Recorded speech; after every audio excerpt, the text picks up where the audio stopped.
What's up guys, I am the Ntire and this is a video on how to do well in All or Nothing. Now before we get this video started, I want to say one thing. I want you to be happy and enjoy yourself while watching this video. So what I want you to do is get a cookie. Yup, that's right, get a cookie. I don't care where you have to go. Go to the pantry, go to the cookie jar, hey, go to the store and buy yourself a cookie. I don't care. What you have to do is pause this video, get yourself a cookie, come back, unpause it, and then eat it while you're listening and learning all these things that I'm going to teach you about how to do well in All or Nothing. So, without further ado, now that you have your cookie, I hope, let's start the video. Okay, so I thought that since All or Nothing became its own little game type in the playlist, I thought now would be a good time to do an All or Nothing tutorial video. Seems like a good idea to me. Okay, so the gameplay in the background that you're going to be watching is going to be 2 games of All or Nothing played by me. The first game I joined in rather late, and then I still managed to win. And the second game playing in the background is the game right after this one, where I still won because of these tips that I'm about to give you. Okay, so now that we got the whole introduction out of the way, let's get into the actual tip part of the video. Now the first actual tip that I'm going to give you is do not, I repeat, not use your pistol. Because if you use your pistol, then me and everybody else in the All or Nothing community is going to hate you. It is the truth. They might say that they don't hate you, but they hate you. The only people who are going to like you is other shooters, and then you guys will be like a clan of hated people. If that's what you want to go through, then go ahead, use your pistol, but just know that you will be shunned, ridiculed, and most likely raped sometime throughout your All or Nothing career. Now the second thing that you need to know is you need to know how to knife somebody. I mean, like the knifing basics. Back to the basics, motherfucker. You need to know exactly how to knife somebody who has a gun and somebody who's rushing at you to also knife you. Those are the 2 things that you need to know. And one thing, do not try to knife somebody out of your range. You will see this a couple times where I or some other people will try to knife somebody else who is like 50 feet away from them, and guess what? It doesn't work. Do not try to rely on lunges. You have to be within a pretty close distance to actually be successful when you knife somebody. So, that's the basic thing that you need to know about knifing. Now what you want to do is know how to knife somebody who's shooting you. Now what you do to knife somebody who's shooting you, if they have bad enough accuracy, they're going to try to just like look where you are and just continue shooting. What you need to do is try to get around them by swerving side to side once or twice. Don't try to make it obvious, but just like try to get out of their little box where they can actually hit you. That's pretty much the best tip that I can give you for somebody who's shooting.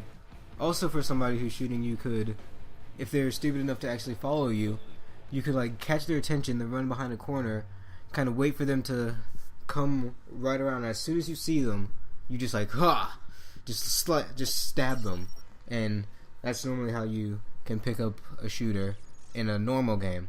Now in All or Nothing it's different because people will kind of just stay where they are and wait for you more than they'd want to go after you. But that's how you would take down a shooter. Now, how to take down a knifer who is rushing at you to try to knife you. See, the worst thing that you could possibly do is stand there or just stand there and then try to knife them when they get close enough, because they're probably going to get the lunge because they're running at you. I don't know exactly how the lunges work in Modern Warfare 3 because everything is so fucked up, but normally you will lunge if you're running at them, and it works out better that way. Now what you want to do is either run at them, and as you're running at them, don't go just straight at them. Try to go sort of at an angle, like try to curve to get to them, so that way they'll knife right past you, or it'll take their knife longer to register than it'll take yours. Because if you're running at them from an angle, you're going to be able to get kind of around them and hit them at the same time, while they are in a straight direction kind of at your side, so it's going to be harder for them to hit you. And one other thing that you could try is try to like back up, kind of like if you need to. I don't know how much this works because I don't use this tactic often, but if they're running at you and they miss their first knife, you can back up and wait for them to lunge forward, and then they'll probably miss again, and that's when you can hit them. Those are probably the two best ways to get somebody who's running at you to knife you. The third tip that I'm going to give you is use your throwing knife. The throwing knife is there for a reason, unlike bullets. Bullets are just there because you get scavenger to pick up your throwing knife. At least that's what most people will tell you. I don't know if that was the actual intention or not, but that's what most people are going to tell you because that's the way that's the most fun. But yes, use your throwing knife. It is my preferred weapon of choice. If I have a choice between knifing somebody and throwing knifing somebody, I'm most likely going to throwing knife them because I prefer throwing knives. Those are just my favorite things. So, what you want to use the throwing knife for is ranges where you can't hit somebody with a knife. So like what I said before about somebody being like 50 feet away from you, try to close the distance in a little bit and then throwing knife them because your knife isn't gonna work. That's the best time to use your throwing knife. Now if you're trying to just like have a little bit of fun and see how many throwing knife kills you can get in a row, that's cool too. But yes, step 3, use your throwing knife whenever necessary. And that's pretty much all you're going to need to know to do relatively well in All or Nothing. Now there are some advanced tips that I could give you, but that is for another video if you guys enjoyed this one. So, let's recap. Step 1, do not use your gun because you will get raped. Step 2, know when to knife, know when not to knife, and know how to knife. Step 3, use your throwing knife. Well guys, this has been the basics on how to do well in All or Nothing. If you enjoyed the video and you want to let me know, the easiest way would be to click the like button. And if you want, you can subscribe, get another member to the family, because that's what we are, a giant family of people who click that subscribe button.